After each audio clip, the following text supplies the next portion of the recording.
we're getting to the end of the school year for the hockey academy, and some of those skates can really turn into the dog days for a lot of these kids and even us as coaches when all their seasons are over, and we're just trying to keep them on the ice training and coming up with fresh ideas to get them to want to compete and kind of get through those sessions. So we got about tomorrow and then another 2 weeks of it, and it's like, oh my god.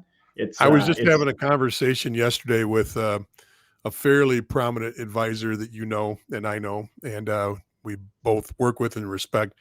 And we were talking about the old days when I owned an academy here in Rochester, New York. And we started off pretty humble, and then it grew, and we got quite a few students in it. And the first year, wow, we've got 2 hours of ice a day.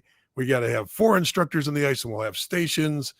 And by the 4th year, is this time of year, it was like, well, we've got an optional 30 minutes of ice. If anybody wants to go out, we got an instructor out there that'll work with you. Only because, we overstaffed it and over-iced it, and it was just too much. Kids were just like, do we really got to put our skates back on? My skates are still wet from last night, coach.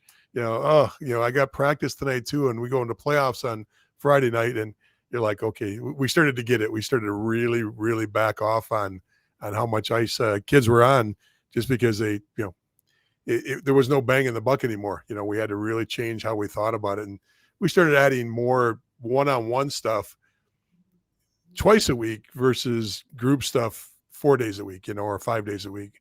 So it's one of those things. They get burned out if you try to go, a full 8 months with them, or whatever your academic calendar is there, Yeah. The nice part is now that a lot of the junior teams have finished their seasons, a lot of the kids are back home themselves. So we've been having some NAL guys coming out, and NCDC and things like that. So NA3 guys. So, the U18 AAA guys and the U16 AAA guys that are a part of our school, it's nice for them to have to go against those guys now and kind of get pushed a little bit outside of the normal guys they go against in these different drills. So that's helped, but still, it's like, this is such a long season for them to keep being on the ice, working 4 days a week and whatnot.